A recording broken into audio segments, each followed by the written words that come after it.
Acara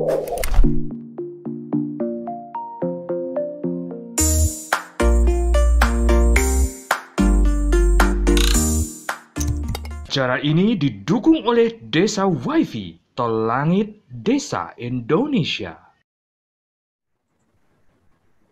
Selamat pagi, salam bahagia kerabat desa Indonesia. Kembali lagi kita bertemu dalam acara Kepoin Desa. Kita kepo-kepo tentang desa dalam satu semangat memuliakan desa-desa di Indonesia. Pagi ini ada yang menarik, kita akan coba angkat dari teman redaksi sudah menyiapkan tamu luar biasa kita. Ada Mas Amiruddin. Pagi Mas. Halo, selamat pagi Pak. Suryo Koco. Ya. Saya panggil apa Pak ini? Tundang Mas wae lah. Nek bapak ini ketua banget, nek ketua kan berarti senja kan menjelang kuput malah repot. Mas Amir, sehat-sehat? Ya, Mas. Alhamdulillah sehat Mas. Mas Amir ada di mana ini sekarang? Saya ini ada keliling-keliling sekarang lagi di rumah mungkin. Lagi di rumah ini. Tadi malam baru turun dari Wonosalam Mas. Oh gitu. Mas Amir posisi Bojonegoro, mana? Saya di Sidoarjo ini. Sidoarjo. Iya. Sidoarjo berarti penghasil lumpur terbesar di dunia. Oke. Ya. Mas Amir, pagi ini Anda ngobrol-ngobrol tentang mata air untuk kesejahteraan desa. Ya. Dari tim redaksi memberikan saya tema itu dan kemudian mempertemukan saya dengan Mas Amiruddin. Aku menarik tentang mata air ya, karena kan sumber kehidupan. Jadi bagaimana orang itu akan bertahan tinggal di satu tempat, itu salah satu atau mungkin yang utama itu adalah dekat dengan mata air kan. Zaman dulu mungkin orang banyak berkumpul banyak tinggal bergerombol, mungkin pasti di dekat situ ada sumber mata air kan gitu ya Mas. Nah, Mas Amir sendiri memandangnya air seperti apa Mas sebenarnya untuk bicara tentang kesejahteraan desa? Apalagi sekarang kebijakan kan macam-macam ya Mas, aturan kan langit banget nih Mas. Iya. Kemarin juga sempat saya dengan beberapa teman berdiskusi itu bahwa ternyata sekarang Badan Usaha Milik Desa itu begitu seksinya gitu kan. Ternyata ada beberapa undang-undang yang menyebut kata Badan Usaha Milik Desa kan, karena Mas. Salah satu yang menarik itu kan di Undang-Undang Sumber Daya Air tentang bagaimana pengelolaan air Badan Usaha Milik Desa. Kemudian omnibus yang Cipta Kerja. Ya. Itu kan juga ada di situ tentang prioritas. Kalau pengelolaan air itu prioritasnya BUMN, BUMD, terus BUMDes. Apalagi kalau menyangkut kewilayahan ada di satu desa dan seterusnya. Ini luar biasa. Dan saya juga menemukan di beberapa daerah, nggak tahu hari ini, itu orang menguasai lahan yang ada sumber mata airnya, yang itu sebenarnya untuk keperluan pertanian, akhirnya kemudian untuk keperluan air dalam kemasan, ketika keperluan air dalam kemasan, akhirnya sawah-sawah yang ada di bawahnya mati karena memang tidak cukup air dan seterusnya. Ini kan pernik-perniknya banget nih. Mas Amir lebih paham daripada saya kayaknya. Mas Amir beri pencerahan kerabat desa yang menyaksikan acara ini, sebenarnya bagaimana dengan mata air, bagaimana dengan air untuk kesejahteraan desa. Monggo Mas Amir. Iya Mas, jadi selamat pagi ya buat semuanya ya. Jadi kalau bicara mata air ini memang saya cukup senang ya kan ya. Jadi kenapa mata air ini penting? Karena ya semua orang butuh air ya kan ya. Setiap hari mulai dari mandi, cuci, kemudian minum, sampai 80% tubuh kita itu kan terdiri dari air. Kemudian kalau kita bicara tentang air juga, sebenarnya di dalam undang-undang dasar kita itu sudah diatur bahwa air itu adalah bagian dari hak asasi manusia, ya kan ya. Jadi negara itu wajib untuk menyediakan air bagi kesejahteraan masyarakatnya, karena air itu tidak bisa lepas dari, kalau kita bicara tentang kesehatan, kemudian tentang apapun ya, tentang hidup kita itu memang nggak bisa lepas dari air, khususnya mata air itu. Nah, kadang-kadang gini Mas, jadi kalau kita bicara mata itu kadang-kadang itu kami ini jengkel ya kan ya, dengan kebijakan-kebijakan yang buahnya ini kadang-kadang itu memang ya kayak kalau saya melihatnya gini, negara atau pemerintah mendukung untuk masyarakat atau desa bisa mengelola secara mandiri airnya itu memang masih belum terlalu serius. Memang masih kepentingan investasi itu menjadi prioritas. Jadi banyak contohnya memang seperti yang Mas Koco tadi sampaikan itu ya kan ya. Jadi hampir di setiap wilayah di desa yang itu banyak mata airnya, contoh di Pandaan itu ya kan, itu beberapa industri air minum dalam kemasan yang berdiri di sana. Ya kan, terus kemudian di Winongan itu kan, di Pasuruan itu kan juga banyak. Itu belum yang di desa-desa lainnya yang di lereng gunung yang secara kultur atau budaya masyarakatnya tidak kuat, gampang tergiur dengan uang, kemudian mereka dengan mudah menjual lahan mereka yang sebelumnya ada mata airnya di lahan mereka untuk dikuasai oleh perusahaan-perusahaan ini yang sebenarnya yang mengkhawatirkan itu. Jadi perusahaan-perusahaan air minum itu kan mereka punya teknologi yang bagus ya kan. Mereka punya kajian, mereka punya tim riset yang luar biasa. Mereka tahu di mana sebenarnya titik-titik air itu. Jadi banyak daerah itu yang diincar oleh perusahaan-perusahaan air minum ini. Ya, ini yang sebenarnya yang harus diantisipasi oleh teman-teman di desa. Teman-teman desa harus mulai menginventarisasi sebenarnya. Kemudian teman-teman desa harus mulai menginventarisasi sebenarnya berapa sih jumlah mata air yang ada di desa, kemudian status lahan yang ada mata airnya ini itu seperti apa, itu harus mulai didata dan diinventarisasi. Ini sebagai apa? Sebagai data bahwa desa ini memiliki aset mata air. Ya. Kemudian dari aset yang mereka miliki, yang desa miliki ini, bagaimana kemudian aset ini bisa terus terjaga untuk bisa menghidupi atau mensejahterakan masyarakat di desanya. Di dalam Undang-Undang Sumber Daya Air, saya belum paham yang baru ini, Mas. Karena ini kan sebenarnya undang-undangnya ini undang-undang baru ini, yang Undang-Undang Sumber Daya Air. Yang lama itu kan 2000 kira ya, Mas. 17 ya? Ini baru ini Mas, 2019-an ini. Karena yang lama itu kan digugat sama PP Muhammadiyah itu kan, kemudian dibatalkan sama MA itu. Nah, ini undang-undang baru.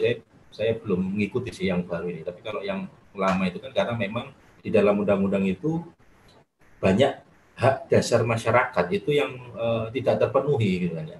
Jadi kepentingan perusahaan, kepentingan perusahaan-perusahaan air dalam kemasan itu masih menjadi prioritas. Nah, ini kan sayang ya kan ya, harusnya desa ini bisa mandiri mengelola mata air mereka untuk mencukupi kesejahteraan masyarakatnya ya kan ya. Jadi harusnya memang diprioritaskan untuk masyarakatnya dulu, baru kemudian kalau itu memang berlebih itu boleh untuk dijual atau bisa untuk dijual. Tapi yang terjadi kan masyarakatnya tidak terfikirkan, tetapi lebih mementingkan kepentingan investasi itu. Jadi yang terjadi. Nah, saya banyak melihat di beberapa daerah itu ya, contoh yang lama saya lihat itu di Wonosalam dan di Pandaan itu. Kalau boleh menyebut merek itu kan seperti Aqua kayak gitu itu ya kan. Mereka itu memang selalu mencari sumber-sumber air yang kualitasnya bagus di lereng-lereng gunung, ya, apalagi yang gunung-gunung aktif seperti Ulirang, Arjuno, itu kan kualitas airnya sangat bagus, mineralnya cukup tinggi gitu kan.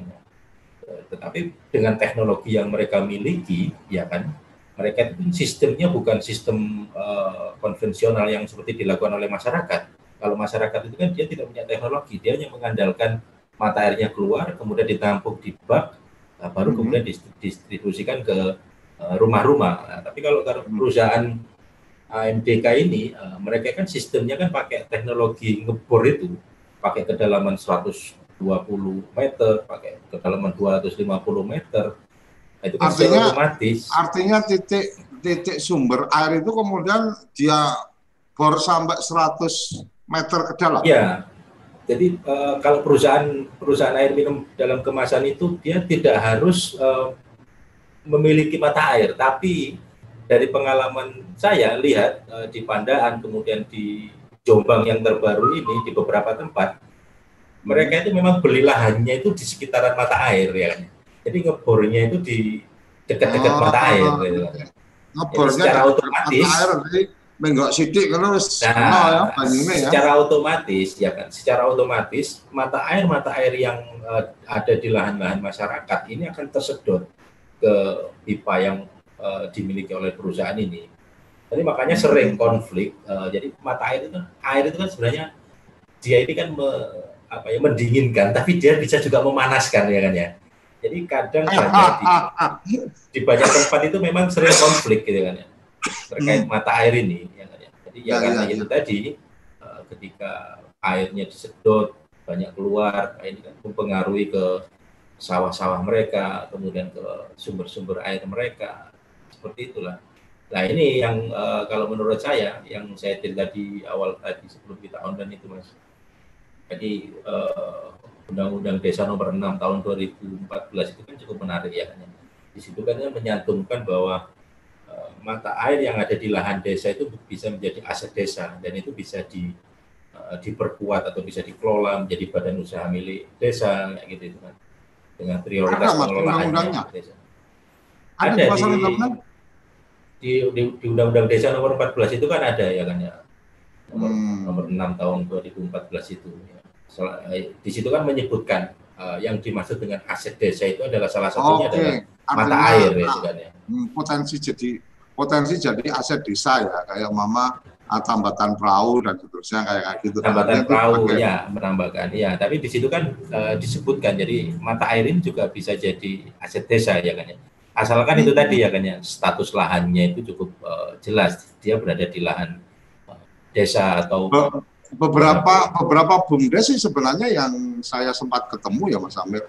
Beberapa BUMDes itu yang kemudian tumbuh dengan baik itu memang beberapa mengelola sumber daya air, artinya kemudian dia melakukan, ya masih seperti yang tadi sampean ceritakan, lebih pada bikin penampungan, kemudian distribusi dengan pipa-pipa, mungkin ada juga yang berlanjut dari Pamsimas dulu, kemudian dikelola jadi badan usaha milik desa dan seterusnya. Tapi yang menarik tadi Mas Amir menyampaikan tentang ini kan kita bicara mata air nih. Kalau mata air kan berarti di sumbernya kan gitu. Artinya salah-salah kelola air yang dingin itu bisa memanaskan kan gitu. Salah-salah kelola kita punya mata air tapi jadinya air mata kan gitu. Sedih karena masyarakatnya yang tadinya saya tahu betul di salah satu tempat itu yang tadinya mereka bisa panen rutin karena airnya mendapatkan suplai dengan baik dari pegunungan itu, karena kemudian di atas sudah dibikin industri air dalam kemasan, akhirnya mereka tidak bisa lagi panen 2 kali dan seterusnya dan seterusnya. Ini kan sesuatu yang ironis gitu kan. Masyarakat desa bicara pertanian, otomatis air menjadi sesuatu yang sangat penting dan seterusnya. Tetapi ketika tidak mampu mengelola, akhirnya ya itu tadi. Sempat satu kali salah satu teman kepala desa bercerita dia punya tempat sumber airnya bagus, bla bla bla dan seterusnya. Kemudian dia ya bukan konsultasi lah, ngobrol sama saya, Mas aku punya gini-gini, enaknya gimana? Karena ada penawaran nih dari salah satu perusahaan air mineral, kemudian itu akan ditukar guling dan seterusnya. Kemudian ada opsi yang lain itu jadi kerja bareng dan seterusnya. Saya bilang kalau tukar guling menurut saya pasti enggak lah. Kalau tukar guling itu kan berarti ada guling yang harus ditukar kan, gitu kan, sayang kalau kita sudah mencintai guling itu ditukar kan nggak enak juga gitu. Nah kemudian saya bilang juga kalau kerjasama ya kamu lebih harus berhati-hati karena kebetulan mata airnya ada di tanah desa gitu kan. Jadi ini kan akhirnya kemudian saya bilang kenapa nggak kamu kelola sendirian. Ya kabar terakhir selesai ketemu dengan saya sekitar 1 tahun setelah ketemu itu terus cerita, oh sudah kembangkan gini, sekarang juga jadi kayak wisata air dan seterusnya juga berjalan. Saya pikir yang menjadi menarik adalah lokal leadernya pada akhirnya ya Mas. Pada akhirnya saya lebih melihat bahwa siapa leader di desa itu, sehingga ketika ngomong mengamankan ini kalau lokal leadernya dan juga masyarakatnya juga tidak memberikan penguatan ya tinggal cerita aja kan gitu. Nah kembali ke Mas Samir yang ada organisasi Ekotun dan lembaga kajian ekologi dan konservasi. Mas boleh aku tahu dari kajian-kajian yang sudah dilakukan dan seterusnya, atau mungkin boleh juga Mas Samir juga cerita tentang lembaga ini, karena Kepoin Desa pengennya adalah jadi forum untuk kita berbagi cerita inspirasi dan juga berbagi informasi tentang apa yang bisa dikerjakan, apa yang sudah dikerjakan, dan kita juga berharap bahwa ini jadi media untuk membuka peluang bersinergi, berkolaborasi dengan para pihak. Mas Amir silakan ceritakan tentang lembaganya, apa yang sudah dikerjakan biar teman-teman juga ternyata aku butuh ini untuk kemudian konsultasi atau atau mungkin butuh didampingi dan seterusnya, nanti teman-teman akan lebih mudah mengakses. Kira-kira gitu Mas, mau Mas Amir? Ya, jadi terima kasih ya. Jadi sebelum saya cerita tentang Ekotun ini, jadi Mas Fajar tadi menarik ya. Jadi memang kuncinya di kepala desa, ya kan ya. Segala sesuatu ini itu memang kepala desa itu menjadi kuncinya. Bagaimana kemudian dia bisa berpikir inovatif, ya kan ya. Atau mereka berpikirnya hanya untuk materi, untuk mendapatkan uang sesaat itu. Jadi banyak alternatif sebenarnya, dengan mata air, dengan sungai, dengan hutan, dengan sumber daya alam yang lainnya itu kita bisa mengelolanya tanpa harus menjualnya ke perusahaan swasta, ya kan ya. Nah itu yang banyak kami dorong, banyak kami tawarkan. Godaannya memang berat gitu Mas. Jadi saya pernah wawancara ke satu desa itu, memang godanya berat untuk dari perusahaan ini, ya kan ya. Jadi satu contoh itu pernah ada dari kepala desa itu diiming-imingi untuk dia menjual mata airnya. Jadi saya kasih mobil Alphard kayak gitu itu ada gitu di Jawa Timur ya gitu. Jadi ya tergantung kepala desanya, dia tergiur dengan uang yang diberikan oleh perusahaan atau dia memang berpikir memang benar-benar untuk kesejahteraan masyarakat itu menjadi prioritasnya. Nah itu, dan nanti mungkin saya bisa tampilkan, saya cerita apa yang kami kerjakan di Ekotun terkait mata air ini. Jadi kalau Ekotun ini sebenarnya kami ini kan lembaga lokal ya kan ya. Kantor kami ada di Wuringin. Mas Amir, kalau ada yang akan dipresentasikan bisa loh Mas. Slide share. Saya coba nanti tadi pagi saya coba cari-cari ya potongan-potongan foto-foto gitulah nanti kita gitu. Dan nanti akan tampilkan. Jadi Ekotun ini memang lembaga lokal kami nih Mas. Jadi fokus kami memang di sungai sebenarnya. Tetapi kalau kita bicara sungai itu kan ternyata nggak bisa lepas dari mata air, ya kan. Jadi dulu awalnya tahun 98-an, 2000 itu kita banyak fokus di hilir, di mangrove. Kita banyak melakukan riset, kemudian pendidikan ke anak-anak, kemudian melakukan advokasi itu. Habis itu kita geser ke sungai. Dari sungai ternyata kan masalahnya cukup banyak ya kan ya, pencemaran dan macam-macam kayak gitu itu. Terus kemudian kita melihatnya kalau kita bicara sungai itu penyelesaiannya nggak bisa sepotong-sepotong, hilir, kemudian tengah. Nah, ini harus integrasi. Jadi makanya kami mencoba untuk ya kita harus nyari di kawasan hulu, ya kan, kita harus mengedukasi mereka, kita harus memberikan alternatif. Yang paling penting adalah mentransformasi pengetahuan itu, ya kan ya.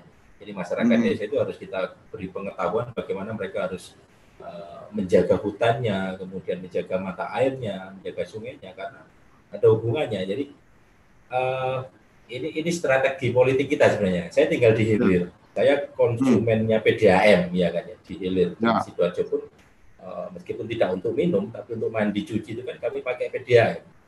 Bahan bakunya kami tahu, ya kan ya, bahan bakunya PDAM itu kami tahu dari Kali Surabaya, dari Kali Sidoarjo yang secara kualitas itu sangat buruk. Ya. Nah, kalau kita bicara sungai itu kan sebenarnya sungai itu punya kemampuan untuk menetralkan dirinya, untuk menyehatkan dirinya itu punya kemampuan. Sungai. Karena sungai itu punya kemampuan, itu karena ya itu tadi ada mikroorganisme, ada biota dan ada tanaman dan macam-macam. Tapi itu secara alami sebenarnya. Jadi Tuhan itu kan sebenarnya sudah menciptakan alam dengan secara alami, dia bisa memulihkan dirinya sendiri ketika dia sakit atau apapun itu. Tetapi karena beban pencemarannya itu sangat tinggi, ini secara ilmu biologi kan gitu. Jadi karena bebannya lingkungan ini sangat tinggi, industrinya banyak, limbah rumah tangganya itu juga tinggi, itu kan menjadikan beban sungai itu sangat berat. Jadi kemampuan untuk memulihkan dirinya itu terbatas. Nah, kami berpikirnya yang bisa membantu memulihkan itu adalah sumber-sumber air yang berasal dari kawasan-kawasan hulu. Jadi ketika hulu, kawasan hulu, hutannya masih terjaga, mata airnya masih banyak, kemudian dia kan masuk ke sungai kita yang ada di Berantas ini, di Surabaya ini. Nah, itu kan bisa membantu memulihkan. Jadi di hulu itu kan airnya, mata airnya itu kan sebenarnya sumber energi yang luar biasa. Masih bagus, kemudian energi airnya itu masih bagus juga, ya kan. Dia yang semacam peluang untuk membantu memulihkan sungai kita di hilir ini yang sudah mulai rusak, ya kan. Bahan bakunya itu. Nah, makanya tahun 2009 kami itu mencoba masuk ke satu kecamatan di Wonosalam, Jombang, untuk mencoba mengenalkan bagaimana mata air ini penting, ya kan, bukan hanya untuk masyarakat yang tinggal di kawasan desa di daerah hulu, tetapi penting juga buat masyarakat yang ada di hilir. Yang saya cerita tadi, karena sungai itu bukan sepotong-sepotong pengelolaannya, tapi sungai itu sebenarnya satu kesatuan. Jadi bagaimana pengelolaannya itu harus bersama-sama, harus ada kolaborasi, ya kan, antara masyarakat yang di hulu dengan masyarakat yang ada di hilir. Nah, tahun 2010 ketika kami masuk ke desa, 2009 kami masuk ke desa, kami mencoba bikin kemitraan. Jadi karena di Ekotur itu kan fokus kami itu kan ada 3, Mas. Jadi yang pertama itu kami melakukan riset, ya, riset tentang air, tentang keanekaragaman hayati. Itu kami awali dengan penelitian. Jadi penelitian ini penting untuk bisa kita ngomong kemana-mana, untuk mendapatkan data, informasi apapun itu kita dari penelitian kita. Kebetulan basicnya teman-teman di Ekotur itu adalah biologi. Kemudian dari hasil riset ini, itu kami gunakan untuk mengedukasi masyarakat. Ya, kami ke kampus, kami ke desa-desa, kami keliling untuk menyampaikan hasil riset kami ini. Ya, cerita ya kan, bahwa sungai kita tercemar, mata air kita mulai berkurang, seperti itu. Nah, yang ketiga, kami juga melakukan advokasi, gitu, Mas. Jadi kami melakukan advokasi. Jadi ada 2 advokasi yang kita lakukan. Yang pertama itu adalah kami mencoba untuk upaya legitasi. Yang kedua adalah non legitasi. Ya. Jadi yang legitasi itu adalah yang ya kita melakukan gugatan. Ya. Jadi kita sering 2 kali kita gugat Gubernur Jawa Timur. Kemudian kita juga menggugat Menteri Lingkungan Hidup. Kemudian kita menggugat Menteri PU, kayak gitu. Yang terbaru ini baru 3 mingguan ini kita dorong perempuan-perempuan untuk menggugat perusahaan Wing, Surya dan Indofood yang terkait produk sampah mereka yang banyak ditemukan dibuang di sumber air dan sungai-sungai kita. Jadi ada beberapa perempuan yang sekarang lagi menggugat dua perusahaan ini dan pemerintah ini. Jadi artinya melakukan kegiatan-kegiatan aksi hukum ya? Ya, jadi yang saya cerita tadi ada dua advokasi yang kita lakukan, litigasi dan non-litigasi. Yang litigasi itu kita menggugat, yang non-litigasi itu kita mengedukasi masyarakat kita dengan melakukan kampanye-kampanye yang kreatif itu. Jadi hobi kami itu kan demo ya kan ya, kami keliling ke titik-titik kami datangi gubernur, kami datangi menteri untuk melakukan demo dan macam-macam aksi-aksi kayak gitu. Nah, jadi tujuannya untuk ya mengedukasi. Jadi kami demo itu kan bukan yang aneh atau yang anarkis kayak gitu, enggak, tapi tujuan kami aksi itu kan biar mengedukasi masyarakat. Kadang kan isu lingkungan itu kan nggak menarik bagi masyarakat. Isu lingkungan itu akan menarik ketika apa yang kita sampaikan atau desain yang kita sampaikan ini kan atraktif atau menarik ya kan ya. Baru kemudian bisa diterima oleh media, kemudian isu baru kayak gitu itu baru media mau mempublis ya kan atau mengangkat isu ini. Nah, media ini menjadi kunci kita sebenarnya ya kan ya. Jadi bagaimana kemudian media bisa menyampaikan ke semua masyarakat ya kan, mengedukasi melalui media-media yang ada, entah itu televisi, koran atau online atau apapun itu. Di media itu sebenarnya penting itu. Jadi 3 hal itu Mas. Nah, karena kami hanya 5 orang waktu itu tahun 2009, kami lembaga kecil, baru sekarang kami punya sekitar 13 staff, ya. Jadi kami nggak mungkin kami bisa mengurusi semua masalah ini kan ya. Makanya kami mencoba fokus untuk ya udah kita mau mengadopsi satu wilayah aja. Nah, waktu itu kami fokus di Wonosalam Jombang gitu Mas, ada satu kecamatan itu. Karena kenapa Wonosalam Jombang? Satu dia belum banyak yang bermain di sana, ya kan? Terus kemudian dia ternyata punya banyak mata air. Nah, yang ketiga dia cukup dekat dengan Sungai Brantas. Ya.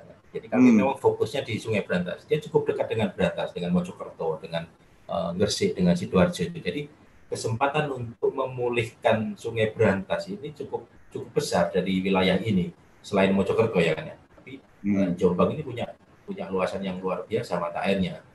Nah, tahun 2014 kami pernah melakukan penelitian di Wonosalam, ada 124 mata air di satu kecamatan ya, ada 9 desa. Rata-rata setiap desa itu punya 9 sampai 12 mata air.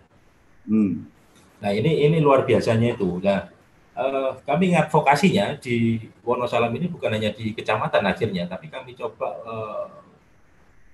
komunikasi dengan teman-teman di kabupaten ya kan, bagaimana kemudian teman-teman kabupaten dinas lingkungan hidupnya itu mau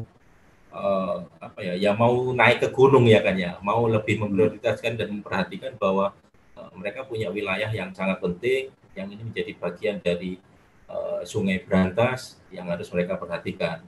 Sebenarnya mereka sekarang sudah banyak fokus. Jadi kami bikin kemitraannya itu tadi Mas. Jadi kunci kami itu adalah kemitraan karena kami nggak bisa sendiri. Kami melibatkan sekolah, kami melibatkan masyarakat, kami melibatkan tokoh-tokoh agama atau apapun itu. Kami melibatkan pemerintah dan kami melibatkan lembaga LSM. Jadi ada berbagai macam unsur itu yang kita kolaborasi bareng untuk menggarap satu isu. Nah, kalau di Wonosalam isu kita tentang mata air itu. Jadi ada dari segi pemerintahnya, ada dari sisi pendidikan sekolahnya, ada dari sisi muspikanya, ya gitu. Kecamatan dan macam-macam. Nah,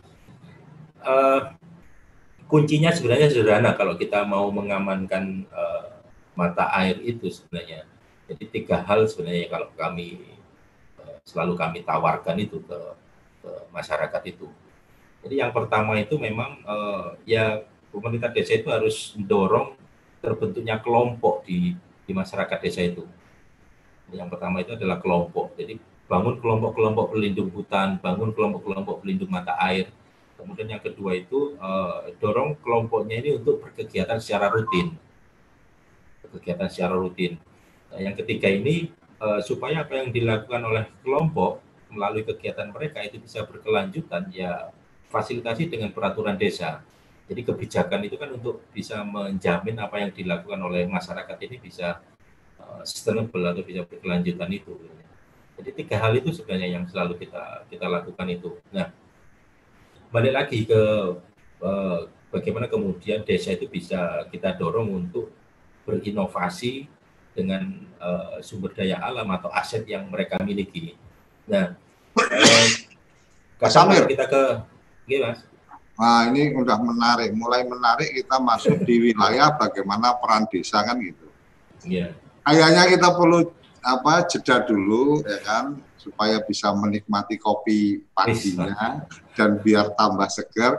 Kerabat desa jangan kemana-mana, kita masih akan bersama Mas Samir setelah yang satu ini dan kita akan coba explore bagaimana positioning desa, bagaimana peran desa, bagaimana peran pemimpin desa dalam menyikapi keberadaan mata air yang ada di desanya. Jangan kemana-mana, kita akan kembali setelah yang satu ini. Kamu tinggal di pulau terpencil, pegunungan pinggiran kota, atau daerah di Indonesia yang tidak terjangkau jaringan fiber, ADSL, dan juga 3G. Internetan dengan cepat pasti cuma akan menjadi mimpi.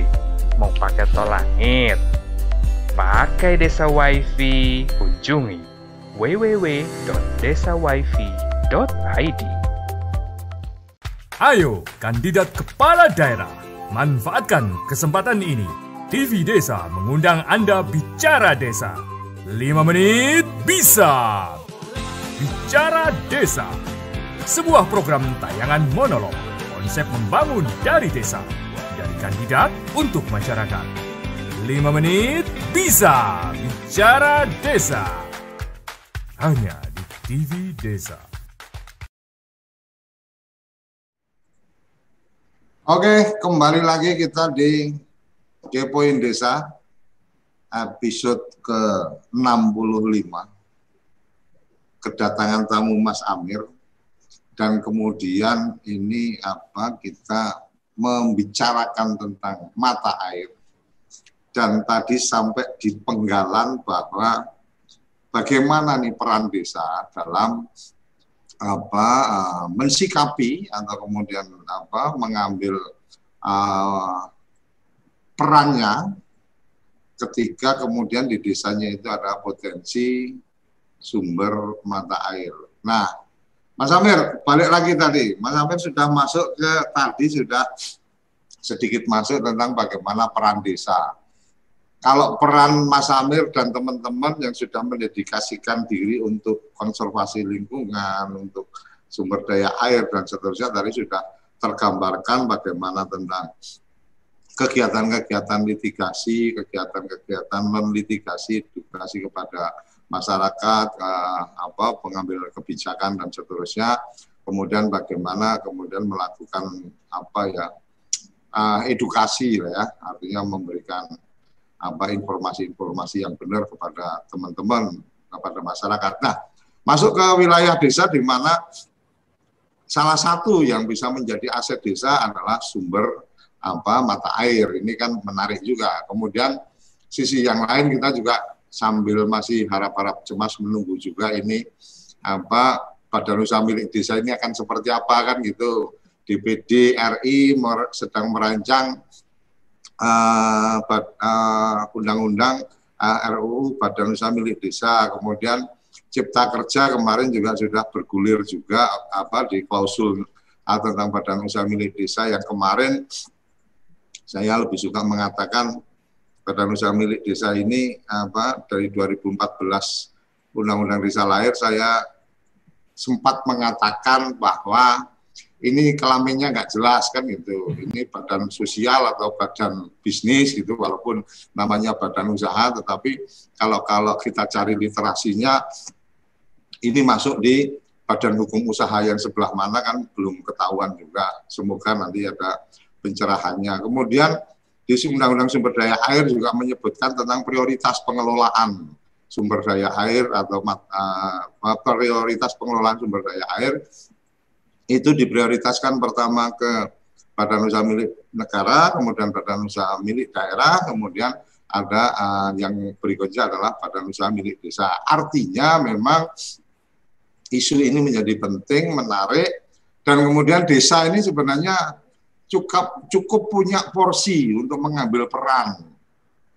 Nah, sekarang Mas Amir, kesempatan di sesi kedua ini berikan pencerahan nih kepada kerabat desa yang mungkin hari ini Anda juga yang sedang menyaksikan adalah mungkin kepala desa, mungkin perangkat desa, atau mungkin ibu-ibu penggerak PKK di desa dan seterusnya, supaya dapat ilmunya. Jadi orang kalau semangatnya sudah ada tapi ilmunya nggak ada kan nanti jalannya juga bisa kacau balau gitu Mas. Monggo Mas Amir, sepenuhnya buat sampean pagi ini.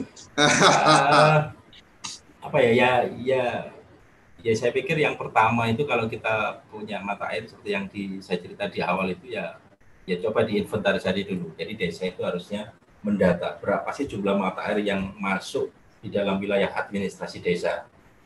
Kemudian setelah punya data, coba kemudian jadi desa punya kewenangan untuk buat kebijakannya ya kan ya. Kebijakan yang menjamin bahwa aset desa ini secara penuh dikelola atau siapapun yang mau menguasai itu harus melalui desa. Jadi kebijakan ini harus dibuat. Jadi ini memang dibutuhkan memang ya keberanian dan kemauan kepala desa ya kan ya untuk melakukan ini ya kan ya. Jadi ya data dulu kalau kita mau bicara tentang mata air itu kan ya kita harus punya datanya dulu. Berapa sih jumlah mata air yang dimiliki oleh desa? Atau kadang gini Mas, jadi banyak kadang desa itu dia tidak punya mata air, tetapi mata airnya itu ada di desa yang lain. Ya, itu banyak terjadi kalau di daerah-daerah pegunungan itu. Nah itu biasanya memang ada semacam sharing dari desa yang dia tidak punya mata airnya, tapi dia mengkonsumsi air yang dari desa yang lainnya. Nah ini kan harus diatur. Jadi ya itu tadi ketika mata air itu diatur dalam peraturan desa itu bisa desa itu bisa menjadikan ini sebagai alat negosiasi ketika ketika misalnya ada perusahaan itu mau menguasai atau membeli lahan penduduk yang dia terdapat mata air seperti itu. Jadi ya yang minimal dikuasai dulu. Artinya Mas Amir menyampaikan bahwa legalisasi penguasaan mata air oleh desa itu menjadi penting setelah kita melakukan inventarisasi potensi mata air. Iya, kita kuasai dulu mata air ini, jadi aset desa, ya kan? Artinya dengan posisi legal peraturan desa atau harus harus melalui peraturan desa itu tadi. Itu kan sebagai jaminan. Artinya kita boleh saya mencoba mengeksplor ya pemaknaan tadi ya. Apakah kemudian ini artinya pemerintah desa itu kemudian memonopoli atas potensi mata air itu. Amanat Undang-Undang Dasar bumi air yang terkandung di dalamnya kan dikuasai oleh negara kan gitu. Artinya kemudian pada tingkatan desa kita saya mencoba menerjemahkan bahwa pasal 33 tentang bumi air dikuasai oleh negara dan digunakan sepenuhnya untuk kesejahteraan rakyat itu bisa diartikan sebagai potensi sumber daya air yang ada di desa itu harus dikuasai oleh desa dan digunakan untuk sepenuhnya kesejahteraan rakyat. Kira-kira gitu Mas. Saya pikir juga gitu. Jadi aturan itu kan tidak untuk menguasai. Jadi kalau menguasai itu kan bahasanya terlalu kasar mungkin ya. Tetapi untuk mengatur bagaimana masyarakatnya itu bisa sejahtera dari airnya ya kan ya. Tidak berkonflik dengan airnya. Karena pengalaman kami itu kan gini Mas. Jadi banyak kadang-kadang konflik di desa itu bukan karena konflik lahan atau apapun enggak, tetapi karena konflik air. Konflik airnya itu karena apa? Dari pembagian air yang tidak merata kayak gitu. Ya kan. Nah, ini yang harus diatur oleh desa dengan peraturan desanya itu sebenarnya untuk meminimalkan konflik-konflik itu. Desa bisa mengintervensi melalui undang-undang atau peraturan desa ini ya kepada masyarakat yang misalnya konflik atau bisa memfasilitasi konflik-konflik kepentingan atau terkait masalah mata air yang ada di desa ini. Jadi bukan untuk menguasai ya kan, tapi mungkin bahasa halusnya adalah untuk mengatur bagaimana mata air ini ya kan ya bisa dikelola bersama-sama untuk kepentingan masyarakat yang ada di desa itu ya kan ya. Ataupun kalau sekarang itu kalau bahasanya halus-halus ini kadang-kadang saudara paham. Kudu dipertegas ya Mas. Betul nggak Mas? Ya bisa juga ya kan ya. Jadi kalau tapi kalau undang-undang itu kan dia bisa menjamin bahwa ini tidak untuk kepentingan kepala desanya ya kan ya. Tapi ini untuk kepentingan masyarakat bersama ya kan ya. Jadi undang-undang kan kayak gitu kan, atau peraturan desa kan kayak gitu kan. Jadi ya saya pikir itu juga perlu ya kan, itu juga penting ya kan. Jadi data dulu. Berarti kan ada tahapan prosesnya adalah bagaimana melakukan pendataan potensi yang dimiliki kan gitu. Kemudian bagaimana membuat regulasi yang kemudian itu quote unquote adalah bagaimana kemudian desa mengatur memang kemanfaatannya sebesar-besarnya untuk keperluan masyarakat di desa itu kan gitu. Jadi yang menarik waktu itu salah satu yang kita sempat ketemu di Purbalingga itu karena sumber mata airnya bagus gitu kan. Itu kemudian si kepala desa membuat badan usaha milik desa ada jasa airnya lah. Jadi kalau di BUMN kan ada jasa tirta kan gitu. Jadi badan usaha milik desa yang mengelola pengelolaan jasa air itu ada leveling harga. Kalau untuk warga berarti per satu kubiknya berapa. Kemudian di luar desa harganya jadi beda. Dalam yang satu kecamatan kalau memang potensinya bagus, ada juga yang sampai di luar kecamatan dia membuat harga yang berbeda dan seterusnya. Artinya seperti yang tadi Mas Amir sampaikan bahwa kemudian desa mengambil peran untuk membuat regulasi-regulasi yang memberikan kemanfaatan besar kepada masyarakatnya kan gitu Mas kira-kira Mas. Benar Mas. Jadi selain regulasi, kemudian yang ketiga adalah desa ini dorong masyarakatnya untuk bikin kelompok perlindungan atau kelompok yang mengelola air ini. Mungkin selain HIPAM atau selain HIPA kayak gitu tuh ya kan ya. Jadi entah itu Pokmas atau apa, tapi minimal kelompok ini dia yang bertanggung jawab terkait pengelolaannya, terkait konservasinya, perawatannya kayak gitu tuh Mas. Jadi bukan hanya untuk pemanfaatannya aja ya, tapi mungkin untuk pengelolaan yang lainnya, untuk inovasi, untuk wisata, untuk atau apapun itu. Nah, saya mau malah cerita menarik Mas. Jadi di Trawas, di Mojokerto Trawas itu ada desa namanya Desa Ketapan Rame. Ketapan Rame ya. Ketapan Rame lama ini cukup populer dia. Jadi dia ini desanya mandiri karena mengelola mata air. Jadi di Trawas itu kan desa wisata. Wisata. Kemudian banyak villa-villa, kemudian banyak hotel. Nah, dia kayanya desa ini itu dari dia mengelola air itu untuk didistribusikan ke villa-villa, ke hotel-hotel itu. Sama ketika konsumennya ini adalah masyarakat sendiri atau bahkan yang mereka tidak mampu, itu harganya itu murah gitu kan, hanya 3.000 kayak gitu itu per bulannya. Tapi kalau untuk villa itu bisa sampai 50.000 kayak gitu itu Mas. Jadi itu semuanya bisa diatur di dalam peraturan desa itu ya kan, melalui badan usaha milik desa memang. Saya memang sebenarnya lebih setuju daripada mata air itu dijual ke perusahaan-perusahaan swasta ya kan, yang keuntungannya itu 100% akan masuk ke mereka, kita hanya dapat kontrak atau sewa dalam batasan waktu tertentu. Kemudian setelah perusahaan itu pergi, ya mata airnya akan habis atau rusak. Lebih baik memang dikelola oleh desa secara mandiri. Di Ketapan Rame itu tahun 2015 dia itu omsetnya itu sudah sampai 800 juta per tahunnya dari mengelola mata airnya itu.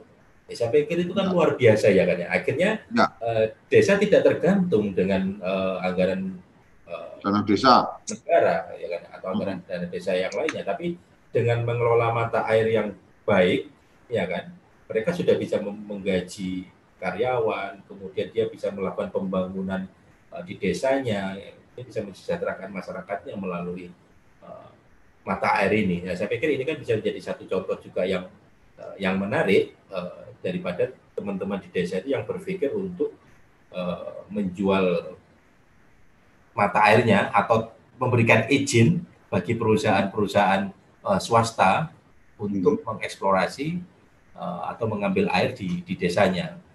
Nah, saya cerita dari kalau di Wonosalam itu advokasi yang kita lakukan itu ya kami mengedukasi masyarakat bahwa ya masyarakat itu harus menjadi raja di desanya ya. Contohnya yang paling penting itu kan ya. Bagaimana kemudian aset-aset yang ada di desa, sumber daya alam yang ada di desa ini bisa dikelola secara mandiri oleh desa, termasuk mata airnya, benar-benar untuk kesejahteraan masyarakatnya. Masyarakat jangan sampai menjadi buruh ya kan ya, atau hanya jadi penonton ketika ada perusahaan yang masuk ke desanya ini. Nah, di Jombang itu kami advokasinya gini Mas. Jadi kami dorong tahun 2014 itu kami dorong bupatinya untuk bikin perda tentang perlindungan mata air, tentang perlindungan mata air. Jadi Jombang itu punya sekarang perda nomor 4 tahun 2014 tentang perlindungan mata air. Jadi sebenarnya kan untuk menjamin, kita harus menyamakan visi ini kan. Dari mulai level pusat, daerah dan di desa ini harus samakan dulu. Melalui apa? Regulasinya yang kita samakan ya kan ya. Ya sebenarnya ini kan untuk menjamin ya kan ya. Tapi kita kecolongan juga akhirnya kan pemerintah kabupaten itu kan juga punya kepentingan investasi. Ketika ada tawaran perusahaan, ya kan, ketika ada tawaran perusahaan kemudian mengajukan izin pengambilan air minum dalam kemasan, ya mereka memberikan izin juga ya kan ya. Jadi kayak si Malakama kayak gitu ya kan ya kami itu. Nah kami akhirnya kami benturannya dengan pemerintah itu kan kami mengedukasi masyarakat supaya mereka tidak menjual tanah atau wilayah ya kan ya, atau mata air mereka untuk bisa dikuasai oleh perusahaan itu. Jadi tahun 2007 itu pernah ada perusahaan air dalam kemasan UA, kalau bisa boleh menyebutkan mereknya itu, masuk ya, ke desa. Tapi masyarakat karena sudah teredukasi, sudah ngerti dampaknya, mereka menolak ya kan. Nggak berhenti, masuk lagi 2013, nawarkan lagi dengan perjanjian yang baru seperti itu. Masyarakat tetap menolak ya kan ya, karena tidak ada aspek manfaatnya itu sangat kecil bagi masyarakat ya kan ya. Jadi mudorotnya itu lebih besar ya kan ya, istilahnya kayak gitu. Nah itu. Nah, tapi ya karena perusahaan punya kepentingan, kemudian karena mereka melihat kawasan ini cukup melimpah mata airnya, segala upaya dia lakukan, negosiasi dengan tokoh-tokoh agama, dengan pemerintah daerahnya, bupatinya, dan macam-macam kayak gitu, dengan ketua DPR-nya. Akhirnya metode-metode yang dilakukan sekarang ini oleh perusahaan-perusahaan ini supaya tidak diketahui oleh banyak orang itu mereka pakai metode senyap gitu Mas. Jadi tahu-tahu mereka sudah membeli lahan 20 hektar untuk artinya perusahaan. Mereka juga punya cara untuk bagaimana menguasai lahan, kemudian untuk bisa membangun bisnisnya ya. Pasti ya kan ya. Pasti mereka punya cara karena mereka melihat bahwa mereka kan punya data ya kan ya, yang saya cerita di awal. Mereka punya data mana sih wilayah-wilayah yang stok air dalamnya ini, air bawah tanahnya ini itu cukup melimpah, cekungan atau cadangan airnya ini cukup melimpah. Mereka punya data itu ya kan ya. Mengumpulnya air di mana. Satu hal tadi Mas Samir menyampaikan bahwa yang menjadi penting adalah bagaimana melakukan pendataan potensi sumber mata air yang dimiliki oleh desa, dan kemudian tempat Mas Amir ini Ekoton itu juga salah satunya adalah punya kemampuan untuk kemudian melakukan inventarisasi nih potensi-potensi air yang ada di daerah itu, yang mungkin di waktu yang terbatas ini. Aku pengen tahu Mas Samir dengan organisasi ini bahwa kemudian ada bagian-bagian yang penelitian atau untuk kemudian bagaimana mengamankan sumber daya air dan seterusnya. Kalau ibarat kata saya melihatnya ini kan semacam organisasi komunitas yang dikembangkan oleh Mas Samir dengan kesamaan cita-cita lah mungkin tentang konservasi dan seterusnya. Kalau diibaratkan perusahaan kan ada layanan-layanan jasanya kan gitu. Kalau di sini kan mungkin lebih pada 3 aspek tadi yang sedang dikerjakan. Tapi kan sangat mungkin juga lembaga ini juga bisa membantu bukan sekedar mengedukasi tapi juga melakukan riset atau pendataan dari potensi sumber daya air yang ada di wilayah desanya dan seterusnya. Kolaborasi atau sinergi antara lembaga Mas Amir ini dengan desa dan seterusnya, mungkin ada yang bisa dibagikan cerita apa-apa yang mungkin bisa dikolaborasikan, kemudian mungkin bisa berbagi cerita inspiratif nih dengan kami dengan desa mana atau dengan kelompok masyarakat mana melakukan apa dan seterusnya. Silakan Mas Amir. Iya, jadi banyak sebenarnya kami bermitra dengan teman-teman di desa itu. Jadi sebelum di Wonosalam itu saya pernah di Pujon Malang, Desa Bendosari itu, ya kan sama. Jadi kami selalu dan kami memang banyak tinggal di desa itu, Mas. Jadi kebetulan kalau yang di bagian pendampingan masyarakat itu kan saya ya kan waktu itu kan ya. Jadi saya terjun ke desa, saya tinggal di desa 1 tahun. Kemudian saya tinggal di desa, pindah lagi saya di desa yang lain 2 tahun. Yaitu tadi untuk membantu masyarakat mengidentifikasi, menginventarisasi, kemudian menjaga kawasan-kawasan mereka itu ya kan ya.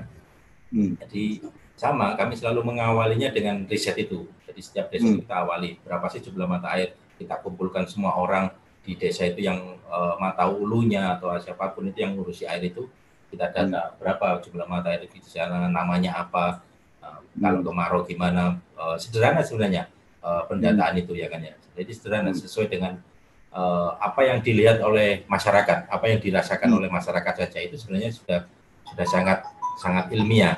Jadi tidak harus pakar yang melakukan penelitian ini, tapi masyarakat dengan pengetahuan lokalnya itu sudah bisa dijadikan acuan data.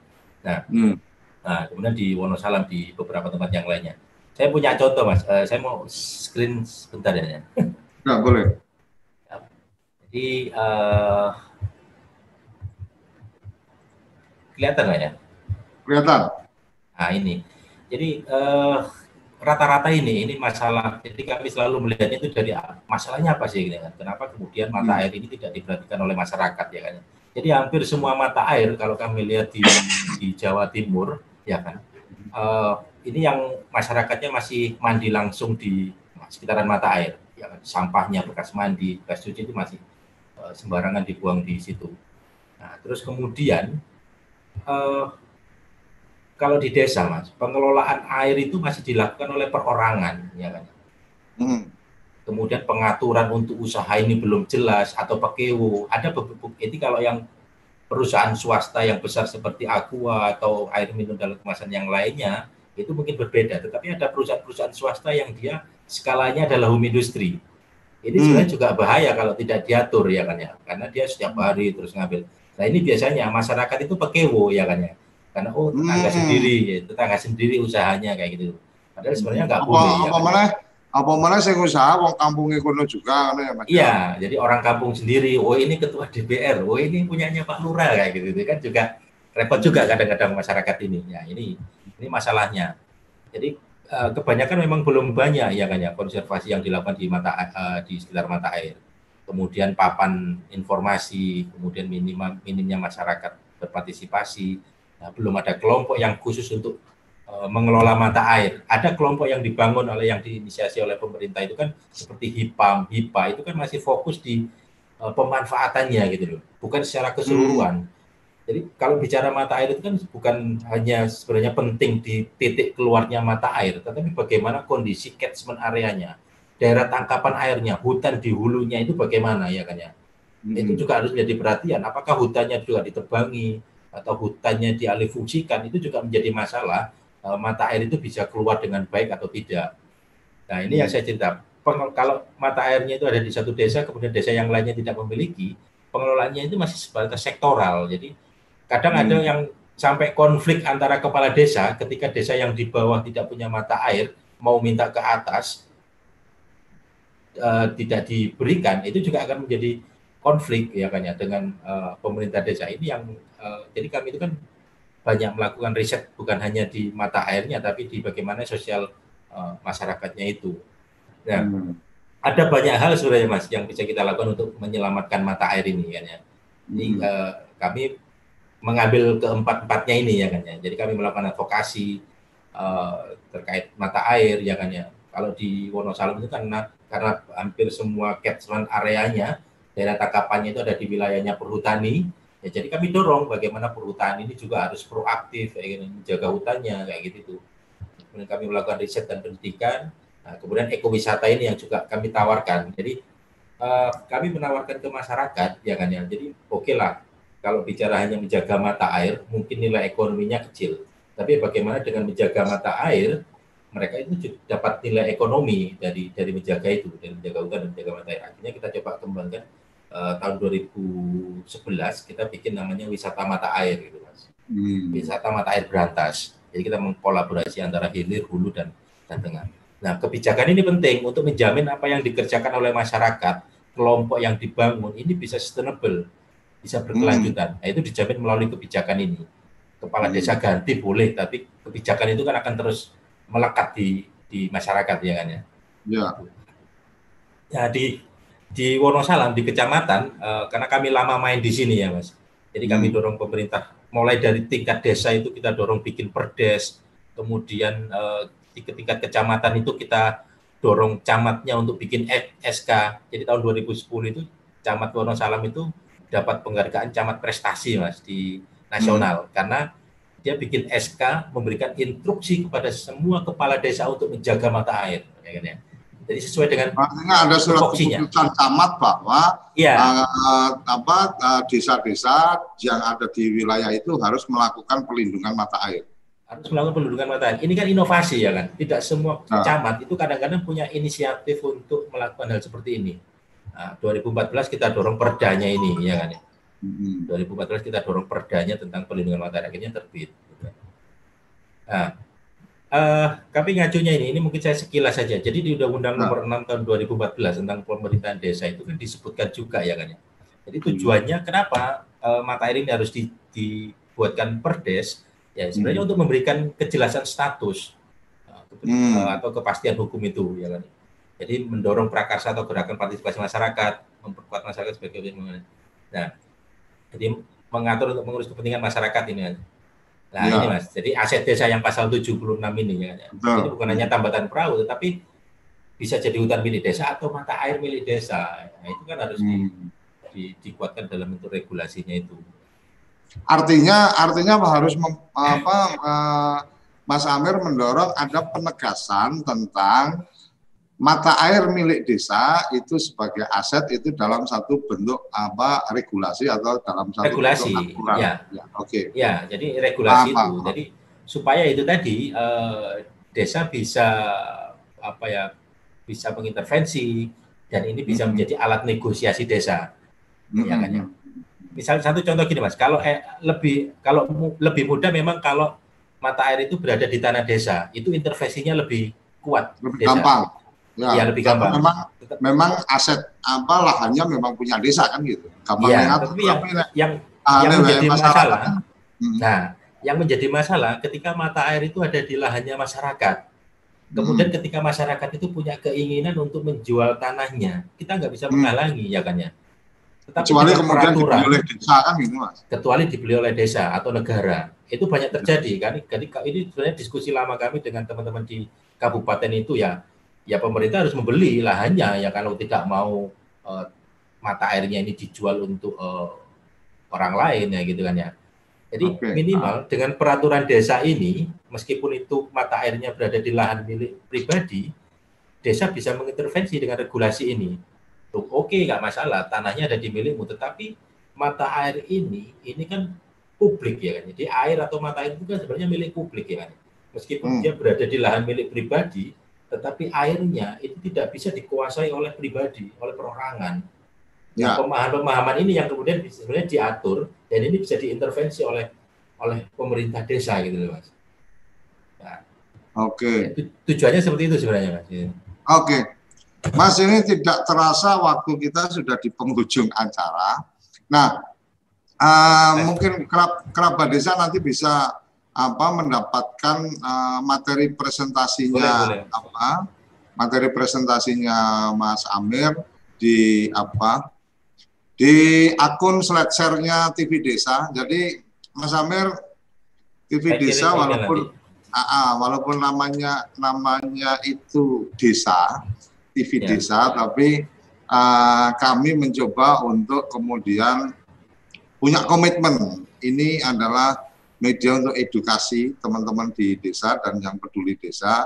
Oleh karenanya setiap tamu-tamu di acara TV Desa untuk yang acara-acara obrolan dan seterusnya, materi-materi yang disampaikan oleh tamu itu kita publish melalui slideshare yang menggunakan akunnya TV Desa. Jadi kalau di slideshare bisa dicari TV Desa, kalau mau dicari nama akunnya itu TV Desa Center, itu ada file dari materi-materi tamu yang hadir dan memberikan materi presentasi.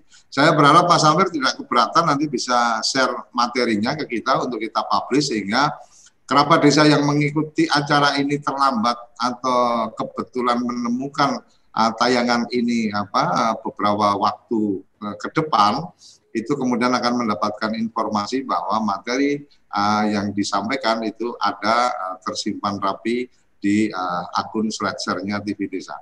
Kira-kira itu. Mas Amir luar biasa, saya terima kasih sudah ada kesediaan menyempatkan waktu pagi-pagi untuk menemui teman-teman kerabat desa, dan closing statement-nya Mas Amir mungkin dalam 1 menit silakan disampaikan closing statement biar saya tidak salah untuk memberikan benang merahnya. Silakan Mas Amir, 1 menit closing statement. Apa Mas ya saya selalu harapan mungkin seterusnya dari apa yang sudah ditemukan, sehingga ada satu kata penutup bahwa saya teman-teman dari Ikutun berharap apa dan seterusnya kepada masyarakat atau apa. Silakan. Ya, saya pikir ya kalau kita mau membangun desa dengan aset mata air yang ada di desanya itu, ya saya pikir ya pemerintah desanya ini harus serius berpikirnya adalah bagaimana masyarakatnya ini tidak ada konflik, bisa sejahtera dengan sumber daya air atau sumber air yang mereka miliki di desa. Jadi bicaranya bukan hanya untuk kepentingan kepala desanya, bicaranya bukan untuk kepentingan pemerintah desanya, tetapi bicaranya untuk kepentingan semua masyarakat yang ada di desa itu. Jadi kemudian jangan berpikir untuk menjual mata airnya atau tanah yang terdapat mata airnya, tapi berpikir inovasi yang lainnya, bagaimana kita membuat inovasi-inovasi dengan aset mata air yang kita miliki di desa. Nah, saya pikir wisata ini salah satu solusi yang bisa kita tawarkan untuk bagaimana mata air itu bisa terus memberikan manfaat secara ekonomi, sosial, bukan hanya bisa dijual ke perusahaan. Nah, wisatanya yang kita tawarkan bukan hanya wisata yang sembarangan ya, tapi ini wisata ekowisata yang bersifat edukasi, penelitian, dan yang lainnya lah, yang dia bisa menjaga sumber airnya, tetapi juga bisa mendapatkan manfaatnya. Saya pikir itu, Mas. Oke, terima kasih Mas Amir untuk waktunya. Mas, saya tunggu materi presentasinya tadi untuk kita bisa bagikan ke kerabat desa di seluruh Indonesia. Terima kasih sudah mengikuti Kepoin Desa, kepada kerabat desa yang mengikuti di semua channel kita, baik dari siaran satelit kita ada di Merah Putih dan juga Nusantara 1, atau yang menggunakan aplikasi Android dan juga iOS melalui Genflix dan juga Google, juga yang mengikuti secara langsung di channel YouTube TV Desa. Sampai di sini Kepoin Desa pagi ini edisi ke-65. Terima kasih sudah bergabung Mas Amir, terima kasih kerabat desa yang sudah mengikuti. Salam bahagia kerabat desa Indonesia. Terima kasih.